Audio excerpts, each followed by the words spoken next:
함께하며 여러분의 내일을 응원합니다. 성공을 부르는 좋은 습관, 성공예감 이대호입니다.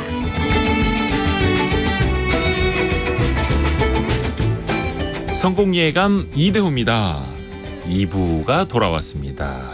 10시 5분 땡 하면 돌아오는 성공예감 이대호 2부입니다. 2부.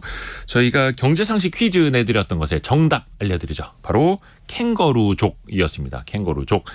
다 컸는데 독립을 해야 되는데 독립을 하지 못하고 여전히 부모님에게 얹혀 사는, 마치 캥거루 주머니 속에서 살고 있는 자녀들처럼 그렇게 뜻하는 말이죠. 캥거루족이었습니다. 많은 분들이 정답 보내주셨고요. 공감하시는 분들이 굉장히 많네요. 6251님이 캥거루가 아니고 아주 거머리 같습니다. 보내주셨고요. 2390님. 우리 집에도 캥거루 한 마리 있습니다. 예쁘긴 한데 점점점 이렇게 보내주셨고요. 유현숙님. 주머니가 너무 무거워요. 캥거루라고 보내주셨습니다. 양귀선님은 우리 부모님은 20살 때 무조건 독립하라고 하셨고 저도 우리 아이들에게 그렇게 얘기하고 있어요 라고 해주셨습니다. 조진기님도 8남매의 막내인 저는 고등학교 졸업하자마자 독립했어요. 넉넉지 않은 형편이어서 캥거루족이 될 수가 없었습니다. 그 덕분에 지금 자립심 하나 최고입니다 라고 보내주셨고요. 그죠, 예전에는 그랬죠. 예전에는 다 독립을 반강제적으로 할 수밖에 없었죠. 근데 요즘에는 상황이 좀 그렇습니다. 5026님. 큰딸은 24살에 독립했고 둘째는 25살인데 벌써 독립을 외치고 있어서 너무 슬퍼요 라고 완전 이제 반대되는 입장을 보내주셨네요. 너무 일찍 독립해도 슬프고 너무 독립을 안 하고 있어도 답답하고 각 가족마다 사정은 다른 거니까요. 박태식님은 저희 가족은 딸 셋의 아들 한 명인데 우리 자식들을 캥거루족이 아니기 바랍니다. 주머니에 자식 4명을 넣기에는 너무 힘들잖아요. 오히려 자식 많은 집이 알아서들 독립을 더 빨리 할 수도 있을 것 같습니다. 저의 바람이기도 합니다. 저도 애가 셋이어서.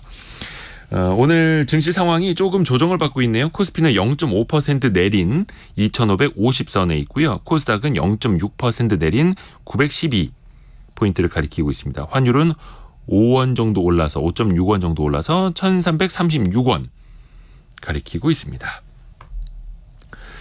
여러분은 쓰레기 어떻게 잘 분리 배출하십니까? 또 추석이 다가오고 있는데 항상 그때가 되면은 분리수거하러 나갈 때 우리 집에 이렇게 쓰레기가 많았구나 새삼 느끼게 되죠. 환경부 자료를 보니까요. 지난해 기준으로 하루 평균 쓰레기 배출량이 50만 톤을 넘어섰다고 합니다. 50만 톤 하루에. 근데 제대로 분리배출을 하는 거는 항상 들어도 헷갈리게 됩니다. 그래서 이분의 도움 말씀이 특히 필요한 때입니다.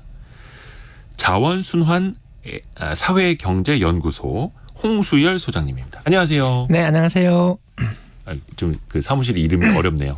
자원순환 사회경제연구소. 네, 좋은 말 다 갖다 붙여서 욕을 많이 얻어먹고 있습니다. 근데 이제 쉬운 말로는 쓰레기 박사님으로 유명한 우리 홍수열 박사님. 네. 가장 최근에 이슈 많이 되고 있는 것부터 한번 여쭤볼게요. 혹시 탕후루 드셔보셨어요? 탕후루? 먹지는 못하고 들고 다니는 건 엄청나게 많이 봤어요. 그죠. 요즘에 젊은 사람들이 탕후루 굉장히 좋아한다 하더라고요. 네, 어제도 홍대 입구 갔는데 엄청 먹고 계시더라고요. 그러니까 과일 위에다가 뭐 이렇게 투명하게 설탕을 녹여서 뿌려서 아삭하고 바삭하고 달콤하게 먹는 건데 이게 뭐 건강에 좋다 나쁘다 논란이 많기는 한데 그거는 저희가 이제 차치하고 잘 드셨으면 잘 버리면 되는데 이 막대기라고 하죠. 꼬치. 그것도 더 끈적거리고 그게 요즘에 거의 길거리 담배꽁초만큼이나 문제라고 하더라고요. 그러니까 이제 길거리에서 들고 다니면서 먹게 되니까 길거리에서 그 쓰레기를 버려야 되는데 꼬치에다가 끈적끈적한 설탕이 묻어 있고 설탕이 흘러내리는 것을 막기 위해서도 일회용 컵까지 밑에 받쳐야 되죠. 받침이 필요하니까. 그 세트 쓰레기가 길거리에 버려지게 되는데 끈적끈적한 게 있으니까 나중에 여름철 같은 경우는 파리가 끓는다는 등의 괜히 문제가 발생을 할 수도 있고 또 그냥 버리기가 또 그러니까 남의 종량제 봉투에 꽂아 넣어요. 그럴 수 있겠네요. 누가 종량제 쓰레기 봉투 버린 거에다가. 네, 길거리에 이제 종량제 봉투 버려 놓았으면 거기다 이제 꽂아서 끼워 넣고 버리고 가는 경우도 많아지고 있는데요. 이 부분에 대해서는 좀 지자체 차원에서의 좀 대책이 필요하다라고 생각을 합니다. 뭐 시민 의식을 탓할 수도 있겠지만 좀 더 그런 쓰레기를 적정하게 버릴 수 있는 이 인프라를 갖춰주는 게 좀 필요할 것 같고요. 좀 버리는 소비자 개인의 입장에서 보게 되면은 좀 버릴 때 네. 그 꼬치를 좀 꺾어서 배출하셔야 돼요. 작게 좀 잘라서. 왜냐하면 종량제 봉투에 잘못 버리게 되면 수거하실 때 찔리게 되거든요. 그 수거하시는 분들이 이제 사고를 당할 수도 있으니까 버릴 때는 그 안전에 좀 유의를 해주시는 게 좋죠. 꺾어서 버려도 또 그 뾰족한 부분이 튀어나오면 또 안 되고요. 서로가 생각하는 마음이 필요한 건데. 그래서 차라리 길거리에 버리는 것보다는 쓰레기 봉투에다가 이렇게 찔러서 버리는 게 낫긴 한데 그것도 이왕 버릴 거는 좀 부적절한 방법이기 때문에 그렇게 그래요? 권장할 수는 없는 것이죠. 네네네. 자기 이 종량제 봉투가 아닌데 나머지 종량제 봉투에 찔러서 버리는 것도 일종의 이제 그 쓰레기 캥거루족이거든요. 쓰레기 캥거루족. 그럴 수도 있겠네요. 근데 이거 어떻게 좀 잘 처리를 해야 되는데 담배꽁초도 사실은 아직도 이게 해결이 잘 안 됩니다. 이 통계를 보면요. 길에 버려지는 꽁초가 1년에 320억 개라고 합니다. 물론 이거 추산이겠죠. 뭐 이거 다 억 단위로 셀 수는 없으니까. 근데 이게 어느 정도냐면 연간 소비되는 담배의 절반이 길거리에 꽁초로 발견된다라는 거죠. 왜냐하면 실내 흡연이 금지됐잖아요. 예. 그러니까 실내에서 피우게 되면은 실내 재떨이에 그냥 버리면 되는데 네. 실내에서 담배를 못 피우게 되니까 밖에서 피워야 되잖아요. 네. 그러니까 버려지는 꽁초의 양이 많아질 수밖에 없는 것이죠. 그러니까 전국이 지금 저는 담배 꽁초로 곳곳에 덮여 있다라고 생각을 해요. 해변가에서도 가장 많이 발견되는 쓰레기가 개수로 보면 담배 꽁초인 것이고요. 도심에서도 담배 꽁초가 거리 곳곳에 엄청나게 많이 버려져 있는데 또 두 가지 문제가 있죠. 첫 번째는 담배 꽁초는 플라스틱이다. 그러니까 필터가 플라스틱이거든요. 네. 꽁초를 버리게 되면은 플라스틱을 길거리에 투기한 것이 되는 것이고요. 길거리에 버리거나 해변에 버리게 되면은 결국 강이나 바다로 흘러 들어갈 확률이 매우 높아지죠. 그 미세 플라스틱 문제를 심화시키는 문제가 발생하는 거고요. 또 이게 우수관을 막아버리게 되면 장마철에는 또 그렇죠. 침수의 문제를 유발하는 하나의 원인이 되거든요. 그러니까 흡연자분들이 담배 꽁초를 쓰레기로 생각 안 하시는 것 같아요. 맞아요. 그냥 쓰레기를 버린다라는 인식, 자각, 제의식 이런 게 없는 것 같아요. 죄의식이 없어요. 네. 왜냐하면 담배를 피우는 행위 자체가 저도 지난번에 아마 말씀드린 걸로 기억을 하는데 담배를 피우는 행위 자체가 그다지 좋지 못한 행동이기 때문에 그 행동을 하면서 같이 침을 뱉고 꽁초를 버리는 게 일종의 세트가 돼버리는 것 같아요. 저도 예전에 담배 필 때를 거슬러 생각해 보면 그때 내가 이런 별다른 죄의식을 못 느낀 것 같다라는 생각도 하거든요. 더 큰 비도덕적 행위로 작은 비도덕적 행위를 덮어버리겠다. 그렇죠. 인간의 심리가 그렇게 되는 것 같아요. 그래서 이제 담배 태우시는 분들도 좀 건전하게 태우시기를 좀 바라겠고요. 이게 좀 뭔가 방법이 없을까요? 담배꽁초를 좀 줄일 수 있는 방법. 일단은 EU에서는 유럽연합에서요? 예, 유럽연합에서는 담배 회사에게 강하게 책임을 묻는 규제로 가고 있어요. 그래서 일단 두 가지를 요구를 해요. 첫 번째, 흡연자 대상으로 인식을 개선하는 것도 담배 회사의 책임이야. 그러니까 담배 꽁초는 필터는 플라스틱이니까 플라스틱을 버리시면 안 됩니다. 이것을 담배값에 크게 문구를 써서 홍보를 해. 지금은 폐암 사진만 보여주잖아요. 네네네네. 그러니까 한쪽 면은 폐암 사진 보여주고 반대쪽은 쓰레기. 꽁초 버리면 안 된다. 그러니까 이런 홍보를 담배 회사들이 나서서 적극적으로 해야 된다. 네. 두 번째, 담배 회사들이 지자체와 손을 잡고 담배 꽁초를 수거할 수 있는 인프라를 어떻게 만들 것인지에 대해서 노력해라. 그러니까 이렇게 담배 회사에게 좀 더 적극적인 역할을 요구하는 흐름으로 가고 있는 것이죠. 그러니까 전통적으로는 흡연자 개인의 행동 실천들을 요구하는 것들이거든요. 일본같이 휴대용 재떨이를 들고 다니세요. 뭐 이런 접근법이었다라고 한다면 지금은 흡연자 개인의 실천만으로는 좀 그 문제가 해결되지 않는다. 그래서 담배 회사와 지자체가 같이 협력해서 뭔가 시스템과 인프라를 어떻게 갖출 것이냐. 결국은 이제 담배 꽁초를 버릴 수 있는 재떨이 같은 것들을 그 흡연 장소 곳곳에 얼마만큼 많이 비치해 두고 이것을 수거할 거냐. 이 문제가 되는 것이죠. 개개인에게 의무적으로 쓰레기통, 꽁초를 버릴 수 있는 작은 쓰레기통을 들고 다녀라라고도 할 수 있겠지만 약간 좀 현실적이지가 않고 담배 회사에게 책임을 좀 물리고. 요즘 우리나라에는 그 시가랩이라고 종이 랩도 나왔어요. 종이 랩이요? 그러니까 담배 꽁초가 나오면 이걸 종이 랩으로 감싸는 거죠. 그러면 담배 가게에 다시 집어넣을 수 있는 거죠. 그게 그 담배값에 다시 넣어도 되긴 하는데 그 안 넣으시는 분들 이유가 냄새가 안 그러니까 좋아지는 종이 거죠. 랩으로 감싸버리면 그러면은 밀봉이 되니까. 밀봉이 돼요? 네네. 그거 괜찮네요. 네. 근데 담배 피우시는 분들이 그 귀찮음을 이겨내고 환경을 지켜야 되는데. 담배 피우러 예. 아주 20층에서 밑으로 내려오는 불편함보다야 더 크겠습니까? 아니 그런 불편함을 감수하면서 담배 야, 꽁초를 잘 맞는 버리자니 말씀입니다. 약간의 불편함. 맞는 말씀입니다. 그 엘리베이터 기다려서 밑에까지 내려오고 길 건너서 흡연구역 찾아가고 하면서 담배는 피우면서 버릴 때 그거는 정말로 귀찮아하고. 예. 뼈를 좀 많이 때려주시네요. 홍수열 박사님이. 네, 전국 흡연자들의 각성을 촉구합니다. 네. 이게 자 김진희 님이 조금 전에 길거리에서 꽁초 관리 잘하시고 버리면 적발시 벌금 내야죠라고 해주셨는데 이것도 과태료가 왜 비흡연구역에서 금지구역에서 담배를 피우면 과태료가 있지 않습니까? 꽁초로 버릴 때도 당연히 과태료가 있는 거고. 그러니까 꽁파라치들이 많아져야죠. 오히려 네. 그런 분들이 더 정화작용할 수 있다. 아니 그 꽁초 버리는 사람을 신고해서 그 과태료 성과급을 받는 사람들, 네. 그런 사람들을 꽁파라치라 그러거든요. 그게 제도적으로 어떻게 되나요? 포상금이라든지. 신고 포상금 제도가 예. 예전에는 있었는데 지금 지자체별로 다르긴 한데요. 그런 것들이 그 활성화가 될 필요가 있다라고 하는 것이죠. 그러니까 시민 감시 체계가 활성화가 되어야 또 흡연자들도 조금 더 각성을 할 거예요. 그 코로나 시기에 그 식당들 영업 시간 네네. 칼같이 지키잖아요. 누가 신고하니까. 신고하니까. 그러니까 걸릴 수 있다라는 생각, 긴장감을 항상 가져야 예. 조금 더 조심을 하게 되는 거죠. 맞아요. 요즘에 그 오토바이 배달하시는 분들도 횡단보도는 내려서 오토바이를 끌고 가시거든요. 그게 많은 사람들이 신고를 하다 보니까 알아서들 이렇게 주의를 하시는 건데, 왜냐하면 잘못 걸리면 하루 일당 다 날아가니까 담배 태우시는 분들도 누군가 사진을 찍어서 신고를 해서 과태료를 문다면. 예전에 택시 기자분들이 많이 걸렸어요. 왜냐하면 밖에다가 버리는데 창밖에 차 번호판이 보이니까. 그거는 빼박이네요. 찍히면 바로 걸리죠. 근데 그냥 사람 얼굴하고 행동만 찍어서 신고한다고 그걸 찾아서 과태료를 물릴 수 있을까요?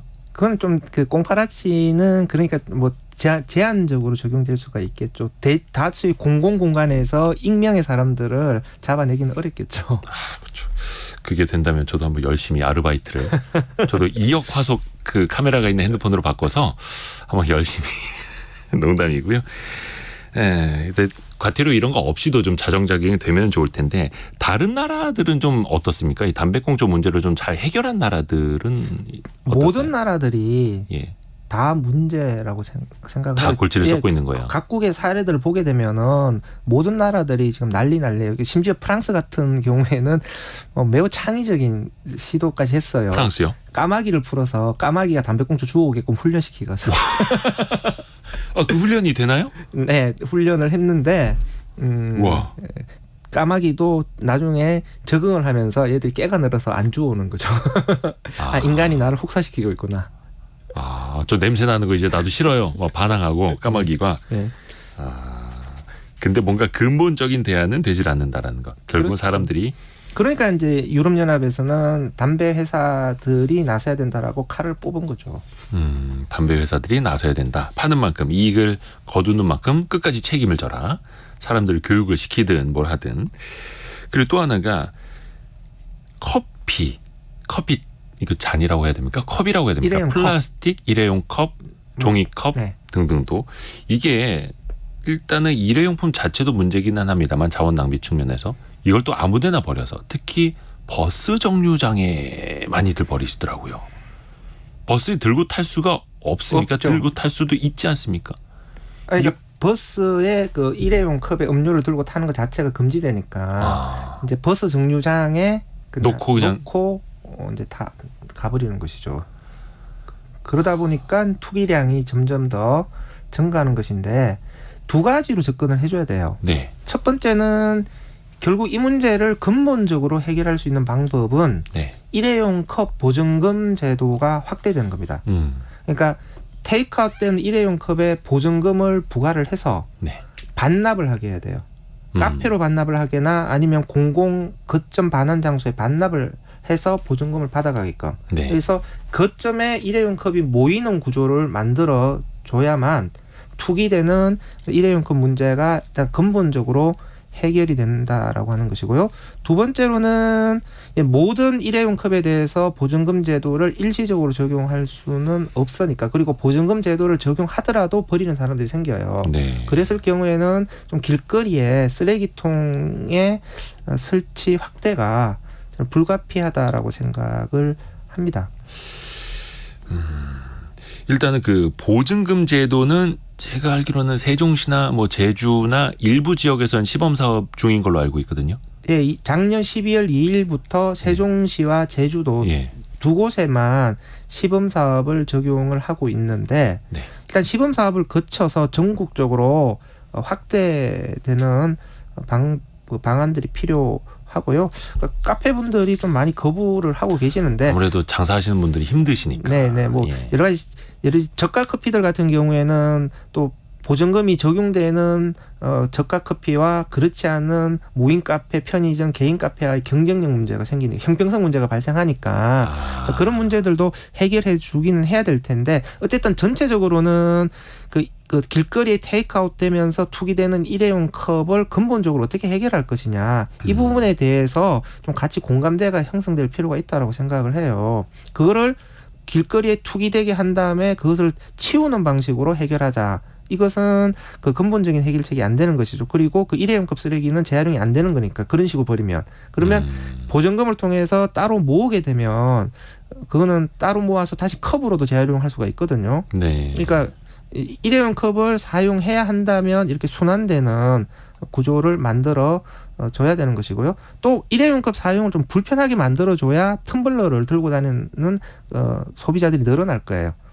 일회용 컵 자체를 더 불편하게 만들어야 홍수열 소장님처럼 텀블러 이렇게 열심히 들고 다니게. 그렇죠. 그러니까 일회용 컵을 편하게 테이크아웃 한 다음에 길거리에 편하게 버려주는 이런 분위기를 만들어주게 되면은 일회용 컵 사용을 줄여야 된다라는 메시지가 안 먹히게 되죠.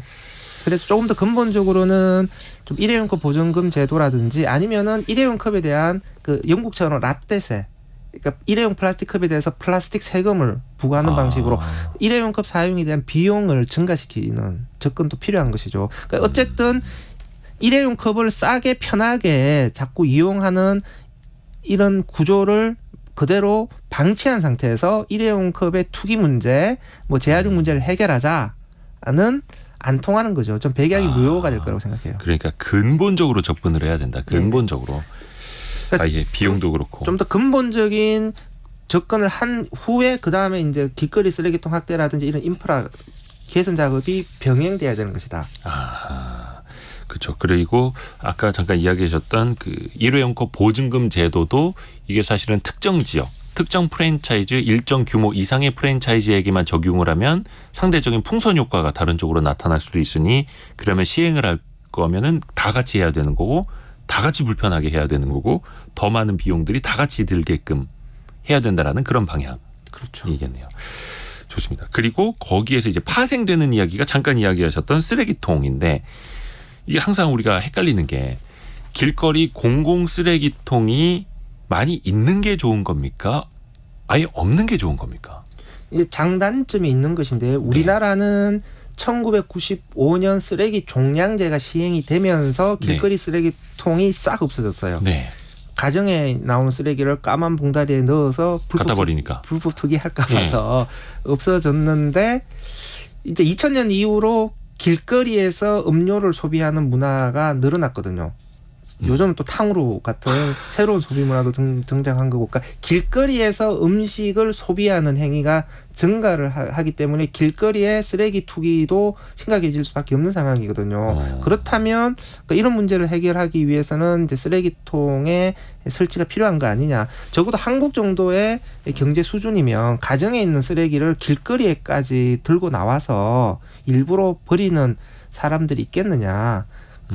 그렇게 그러면 그 정도 불편함을 감수하고까지 버리는 거는 뭐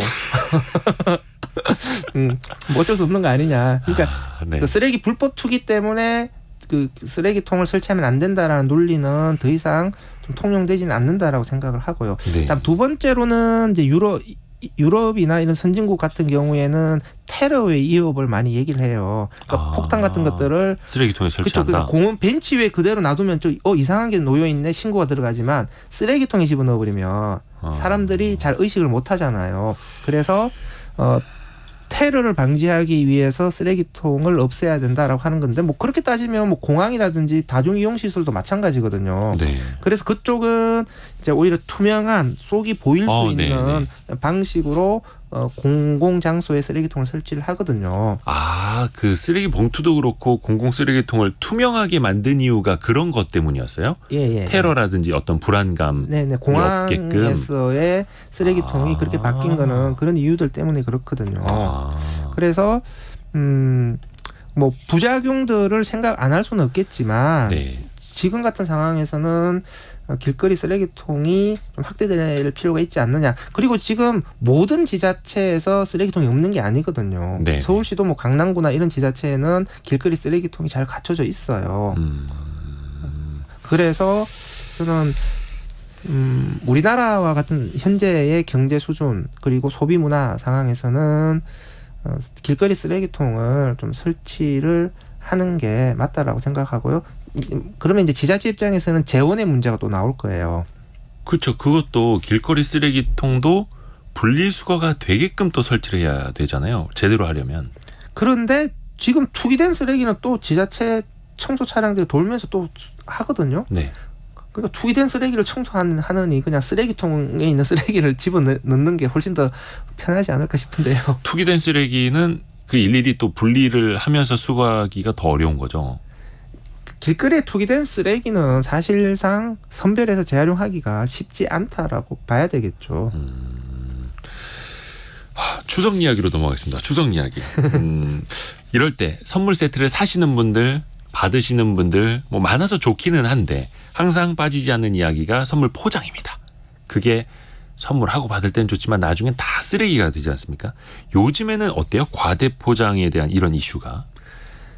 그 개선은 분명히 되고 있다라고 생각을 해요. 네. 기업들도 워낙 그 명절 선물 과대 포장에 많이 이제 지적을 당하니까 네. 속된 말로 많이 두드려 맞으니까 이제 변화해야 된다 예. 하면서 개선 상품들을 많이 내놓기는 합니다. 일단 플라스틱을 종이로 대체하겠다. 다음에 포장을 간소화하겠다. 그러니까 이런 흐름들이 나타나고 있긴 한데 체감은 잘 안 되는 것 같아요. 그러니까 그런 포장을 간소화한 기획 상품들이 그 각 회사들, 그 백화점이나 유통업체들이나 아니면 그 여러 가지 그 식품 음료 업체들의 선물 세트에서 변화가 나타나긴 하지만 여전히 주류는 네. 소비자들이 느끼기에 포장이 너무 과도하다라는 느낌을 받는 것 같아요. 얼마 전에 이제 그 이마트죠. 네. 그 사실은 명절 과대 포장의 끝판왕은 보냉 상자거든요. 보냉 가방. 그러니까 축산물, 고기. 그러니까 스티로폼 박스 같은 것들. 그러니까 고기를 포장 한 다음에 다시 부직포 그 보냉 가방에 예. 다시 넣어서 딱 가방채로 배송을 해주거든요.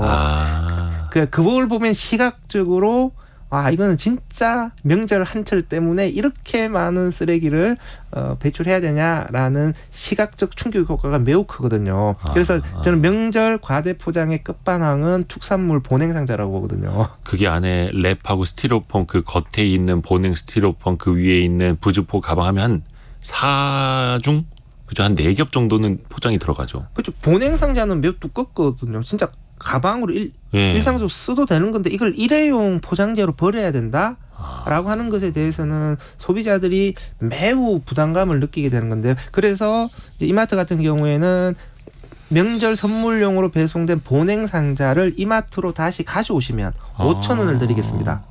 그리고 이렇게 반환된 보냉 상자는 세척해서 재사용을 하겠습니다. 이렇게 발표를 했죠. 그러니까 이전에는 전혀 신경을 안 썼는데 이전에는 보냉 상자를 페트병을 재활용한 재생섬유를 썼습니다. 이렇게 얘기를 했거든요.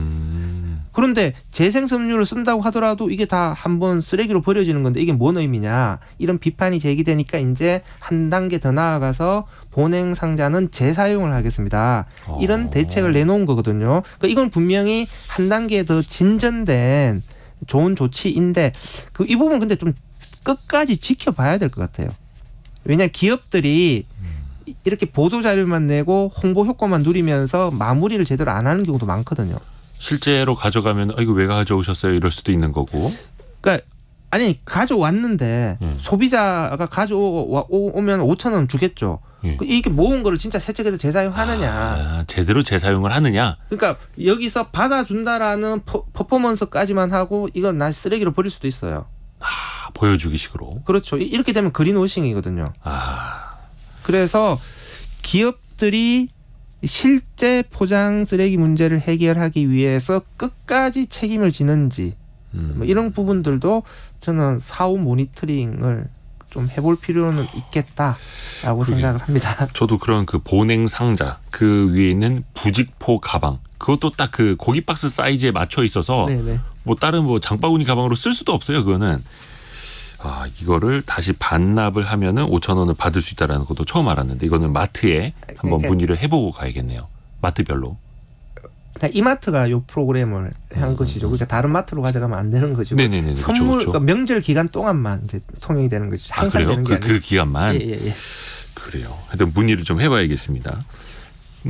그리고 0190님이 특히 이제 그 보냉 상자 이야기 나와서 문자 메시지 보내주신 것 같은데 얼음팩 이거 재활용이 안 된다고 보내주셨는데 이거 얼음팩 어떻게 해야 됩니까? 이것도 아이스팩. 종류가 많죠. 아이스팩인데요. 아이스팩. 아이스팩은 크게 두 가지예요. 하나는 이제 친환경 아이스팩이라고 하는 종류가 있는데요. 그거는 안에 그냥 물만 들어가 있어요. 네. 그러니까 물을 얼려서 넣은 거죠. 그거는 그냥 찢어서 물만 버리고. 그 찢어서 물을 버리고 네. 그 비닐이면 이제 비닐로 분리배출을 하시면 되거든요. 네. 그런데 일반 아이스팩이 있어요. 일반 아이스팩은 이제 젤처럼 말랑말랑한 게 들어가 있잖아요. 이건 안에 들어가 있는 게 플라스틱이거든요. 그러니까 고흡수성 수지라고 하는 건데 물을 잘 흡수하는 플라스틱이에요. 그러니까 플라스틱이 물을 쫙 흡수한 다음에 부풀어 오른 거거든요. 그러니까 기저귀라든지 이런 쪽에 들어가 있는 게 그런 고흡수성 수지거든요. 오줌이 딱 들어오면 이제 말캉말캉해지잖아요. 네네. 그러니까 그런 게 이제 아이스팩 안에 들어가 있는 거거든요. 그러니까 그 변기로 버리면 절대 안 되죠. 플라스틱을 변기로 버리는 거니까. 그러면 어떻게 버려야 되냐? 통째로 재사용을 하거나 네. 통째로 종량제 봉투로 버려야 되죠.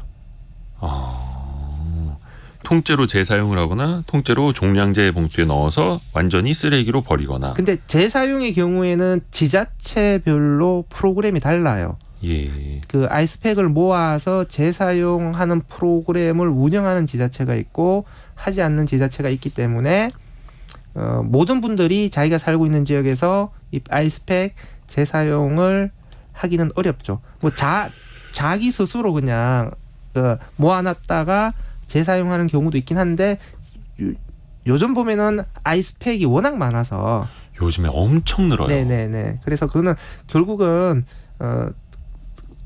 소비자 개개인이 가정 안에서 그 아이스팩을 재사용을 모두 하는 것은 한계가 있어요. 그래서 쓰레기로 버릴 수밖에 없죠. 그렇다라고 한다면 저는 생산자들이 그리고 유통업체들이 다시 아이스팩을 회수하는 프로그램을 운영해야 된다고 생각해요. 아이스팩을 만드는 사람들, 그걸로 돈을 버는 사람들이. 저는 아이스팩이야말로 보증금 제도 적용하기에 딱 좋은 거 아니냐. 그러니까 보증금을 붙여서 아이스팩을 다시 회수하고 그럼 소비자한테 보증금을 돌려주고 이것을 아이스팩은 올려서 다시 쓰면 되잖아요. 그렇죠. 또 그럼 씻어서. 예, 세척을 해서 소독을 한 다음에 다시 쓰면 되는 거거든요. 그래서 그 좀 아이스팩을 자꾸 소비자나 지자체가 재사용을 해야 된다. 뭐 이렇게 가기보다는 좀 생산자가 자기 아이스팩을 수거해서 재사용하는 프로그램을 좀 더 적극적으로 돌리는 것이 필요하고 이게 제대로 된 ESG 경영이라고 생각합니다. 근데 그 아이스팩을 그러면 쉽게 버릴 수 있게 물을 넣어서 만든 아이스팩을 쓰면 좋을 텐데 왜 그 고흡수성 수지, 플라스틱 소재 같은 걸 넣은 아이스팩을 왜 쓰는 걸까요? 성능의 문제죠. 성능. 네네. 아, 그러니까 그 고흡수성 그 수지를 넣은 일반 아이스팩의 네. 보냉 성능이 월등히 좋은 거죠. 오래 가니까. 네네네. 상대적인 뭐 무게나 아니면 그걸 얼려서 아이스팩으로 사용하는 그 시간이라든지 기업들은 그런 또 효율성도 보겠네요. 그러니까 기업의 입장에서는 이제 일반 아이스팩을 잘못 활용을 하게 되면 소비자 컴플레인, 불만이 접수되거든요. 네네네. 뭐 아이스팩이 다 녹고 그 안에 들어있는 녹아서 뭐 오는. 생선이라든지 축산물 자체가 허물해물해졌다, 뭐 상했다 이런 혹 아니면은 또 아이스팩이 터져버리게 되면 잘못해서 네. 또 이제 물이 흥건하게 돼버리면 일단 미관상도 매우 안 불쾌해지잖아요. 좋으니까. 소비자 입장에서는. 그러니까 그러니까 만약에 1000건 중에서 한두 건이라도 이런 문제가 생겨버리게 되면 생산자 입장에서는 유통업체 입장에서는 받는 타격들이 크니까 그 혹시라도 있을 만약에 사태를 방지하기 위해서라도 뭐 좀 일반 아이스팩보다는 그 친환경 아이스팩보다는 일반 아이스팩을 좀 선호할 수가 있게 되는 것이죠. 그래서 그 뭐 일반 친환경 아이스팩을 써도 무방한 제품에 대해서는 이제 쓰는데 조금 보냉에 특별하게 신경을 써야 될 제품에는 일반 아이스팩을 쓸 수밖에 없는 거죠. 지금 좋은 아이디어가 도착했는데요. 1918님이 아이스팩 대신에 생수를 얼려서 같이 보내온 상품을 봤는데 왠지 기분이 좋아지더라고요. 이렇게 보내주셨습니다. 근데 이게 또 돈이 많이 들죠. 판매자 입장에서는. 아니 그 거제 통영 환경 운동 연합에서 예. 그런 실험들을 한 적이 있어요. 그 생수를 꽁꽁 얼려서 집어넣으면 보냉 성능은 괜찮아요. 그 수산물, 그 통영 지방에 굴이라든지 수산물이 많잖아요. 네네네. 그 수산물을 배송하는데 한여름에도 생수통을 얼려서 보냈는데 전혀 문제가 없는 걸로 나타났어요. 그러니까 성능은 괜찮아요. 그리고 그 생수를 대량으로 구매를 하게 되면 가격도 일반 아이스팩과 비슷하고요. 소비자 입장에서는 그냥 생수를 서비스로 받을 수가 있으니까 네. 또 혜택도 보게 되는 것인데 문제는 부피 문제가 있어요. 네. 생수가 부피가 있잖아요. 그렇죠. 그러니까 딱 포장을 했을 때 그 아이스팩을 넣는 공간 네. 확보가 세팅이 잘 안 되는 거죠. 부피가 크니까. 네네. 그 생수는 먹을 수 있는 생수를 넣어서 그렇죠. 주시겠죠? 받아서 그냥 네. 생수를 마시면 되는 녹여서 거죠. 마시면 네, 되는 걸로. 근데 그 질문이 쇄도를 하네. 우리 쓰레기 박사님한테, 홍수열 박사님한테. 정혜린 님이 그 생수 이야기가 나와서 생수에 달려있는 색깔 있는 뚜껑은 어떻게 버리나요? 이게 뭐 달리 어떻게 버려야 됩니까?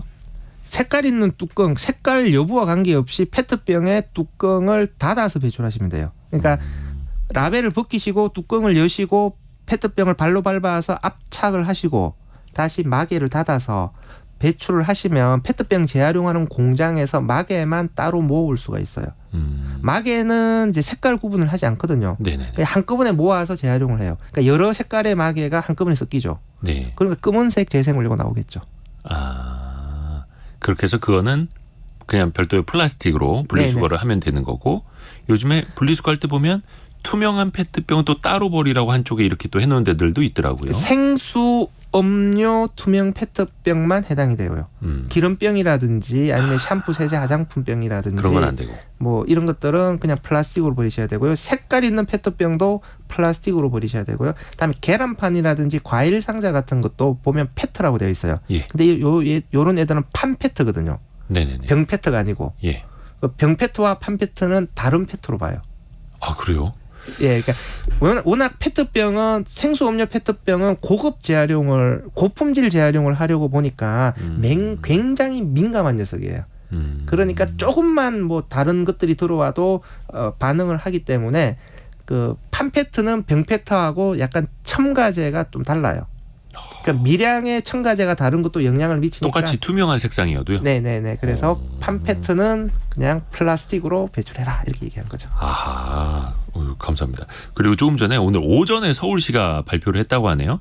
플라스틱 감축 종합 대책을 오늘 오전에 서울시가 조금 전에 발표를 했다고 하는데 그 컵 보증금제 있지 않습니까? 일회용 컵 보증금제. 아까 저희가 이야기한 것처럼 세종이라든지 제주에서 시범 시행 중인 것. 이거를 25년부터 커피 전문점 등에 도입을 하겠다 해서 일회용 컵 보증금 300원씩을 내고 커피를 사 마시도록 하고 이후에 반납을 하면 300원을 돌려주는 그 컵 보증금제를 서울시는 2025년부터 도입한다라는 이야기가 오늘 오전에 발표가 됐다고 합니다.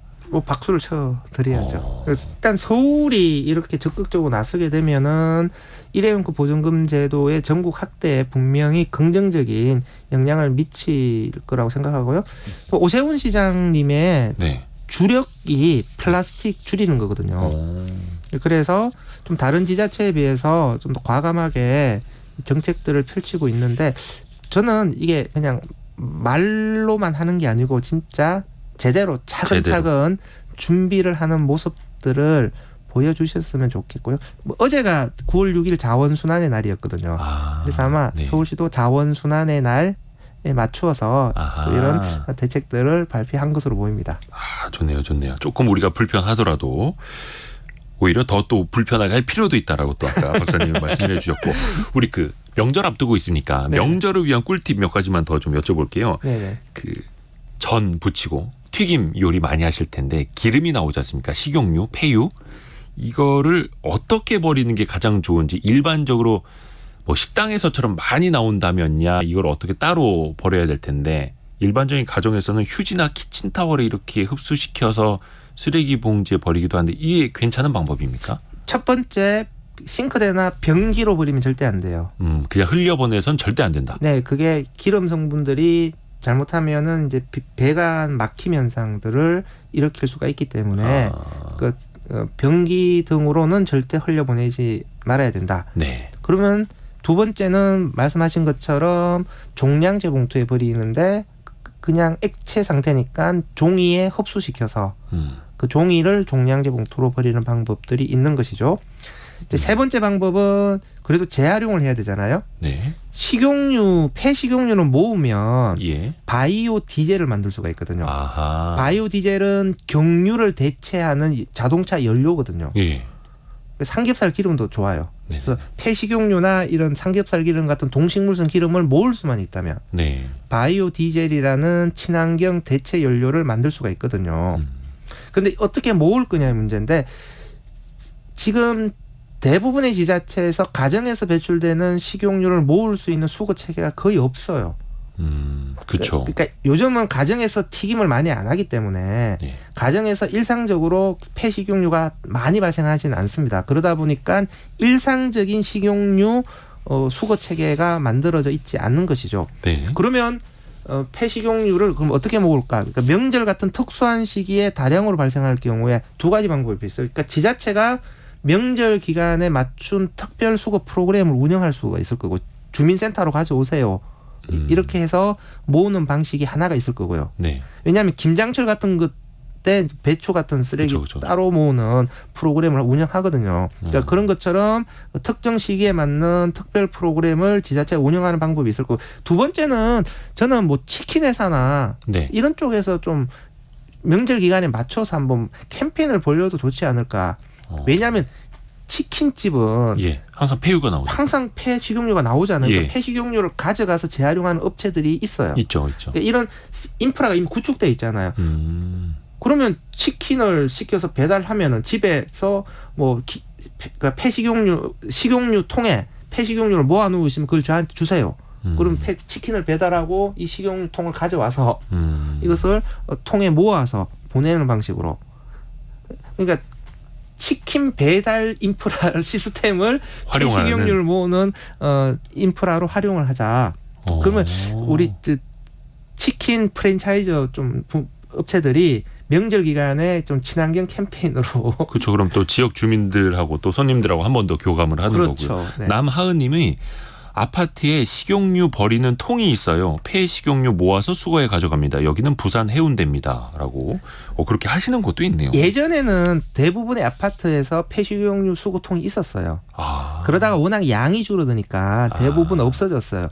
아파트의 폐식용유 수거통의 문제가 뭐냐면은 이게 자주 버리면 빨리빨리 수거해 갈 수 있거든요. 그런데 네. 통 하나가 차는데 시간이 오래 걸리면 네. 식용유가 시간이 지나면서 산패가 일어나요. 그럼 그것도 재활용도 못하고. 재활용하기가 어려워지거든요. 그래서 이제 가정에서의 그 식용유 발생량이 급감하면서 폐식용유 발생량이 급감하면서 수거통도 다 철거되었거든요. 네. 그런데 지자체에 따라서 혹은 아파트에 따라서 약간 그런 식의 부분별로 수거통을 설치한 경우도 있긴 합니다. 많이 쓰시는 분들은 그런 쪽에 조금 생각을 좀 해보셔야 될 테고, 근데 적게 그냥 후라이팬 하나에 이렇게 두르고 남은 기름 정도는 휴지나 이런 걸로 해서 닦아서 쓰레기로 버려도 된다. 네네.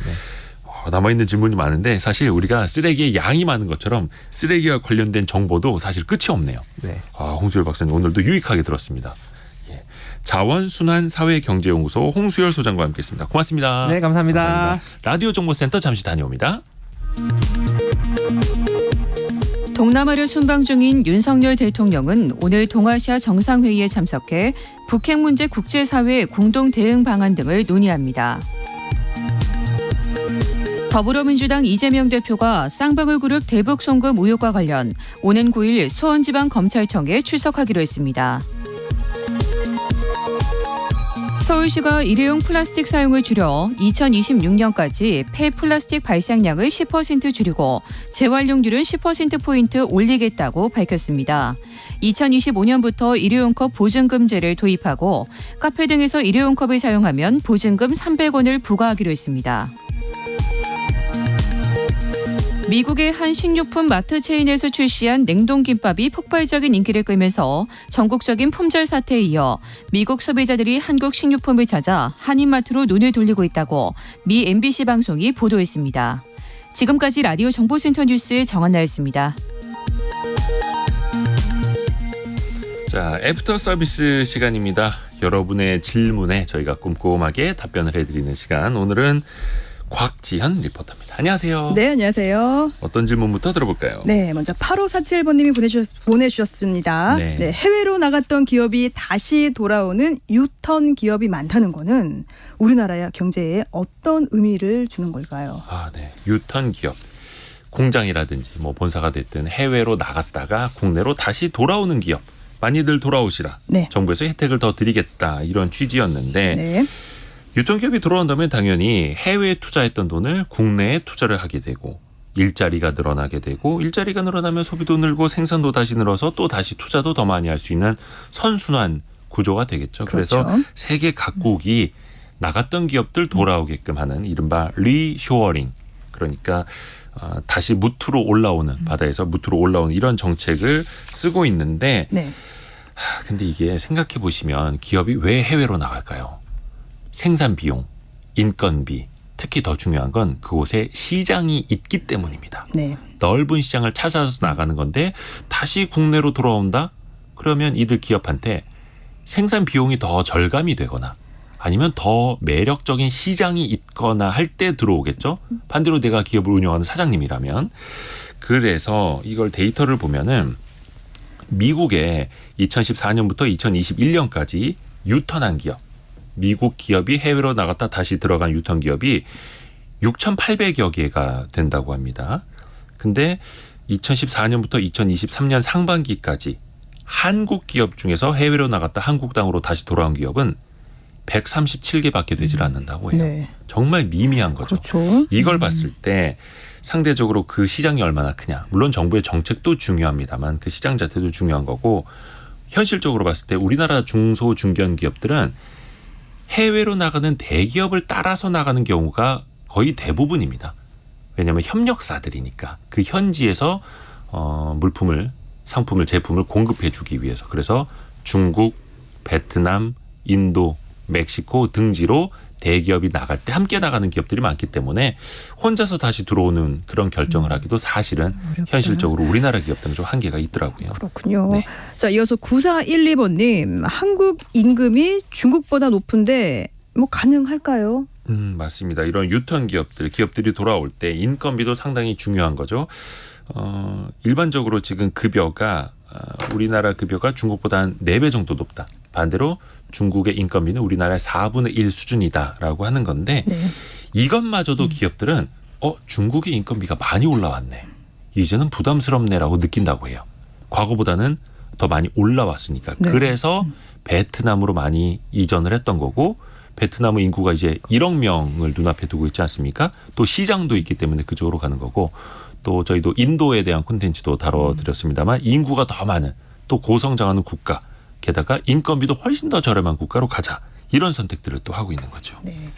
자, 이어서 7390번님은 손자 돌보는 할아버지 할머니는 전기요금 할인 혜택도 받을 수 있다는데요. 신청은 어떻게 하나요? 라고 보내셨어요. 네, 좀 알려주세요. 네, 그동안 이 출산 가구 할인 혜택이라고 해서 이 출생일로부터 3년 미만 영아가 한 명 이상인 가구는요, 이 주민등록상 그 주소 기준으로 해서 복지 할인 받았었죠. 네. 네, 지난 10일부터입니다. 이 실거주지 기준으로 제도가 바뀌었어요. 그래서 이 나이를 기준으로 해서요, 이 출생한 지 3년 미만인 영아가 이 주민등록상 주소지와 다른 장소, 그러니까 뭐 할아버지, 할머니 댁에서 돌봄 받으면요, 그 조부모 가정에서 전기요금 할인 받을 수가 있어요. 그래서 이때 주의 좀 알아주셔야 될 거는요. 중복 할인 안 됩니다. 그러니까 영아의 이 주민등록지와 이 실거주지 한 곳만 할인 신청 받을 수가 있고요. 그러면은 이렇게 어떻게 확인하냐? 바로 신청자, 이 할아버지 할머니 그 가구주하고 우리 영아의 주민등록번호를 한정 고객센터에 녹취하는 형식으로 입증할 수가 있고요. 그러니까 요금 할인은 만약 이번 달에 신청한다, 그럼 이번 달부터 적용받을 수가 있습니다. 근데 많이 뭐 해주면 좋겠지만은 한도가 있습니다. 한 달에 30% 정도 할인이고요. 이 최대 아무리 많이 써도 최대 16,000원 한도 내에서 할인받을 수가 있어요. 이 신청은 이 한국전력공사 홈페이지 상단에 보시면은 사이버 지점 클릭하시면 되는데요. 이 홈페이지 서비스는 10월 15일에 서비스가 종료됩니다. 그러니까 가장 좋은 방법은요, 이 스마트폰으로 앱 다운받으시죠. 한전온 다운받으셔가지고요. 이 신청 그 메인 화면 중앙에 복지 할인 신청 모음 메뉴 클릭하시면 됩니다. 이렇게 좀 홈페이지 접속이 앱 이런 사용이 어려우시다면은 전화로도 신청하실 수가 있습니다. 한전 국번 없이 123-123번이고요. 또는 가까운 한국전력공사에 방문하시면 됩니다. 스마트폰 앱 한전온 혹은 전화 123번 이용해 주시면 될 것 같습니다. 네. 곽지연 리포터 수고 많으셨습니다. 네, 고맙습니다. 고맙습니다. 성공예감 이대호입니다. 1부, 2부 모두 마무리를 하고요. 내일 9월 8일 금요일에 내일 다시 돌아오겠습니다. 성공예감은 오늘도 여러분을 응원합니다.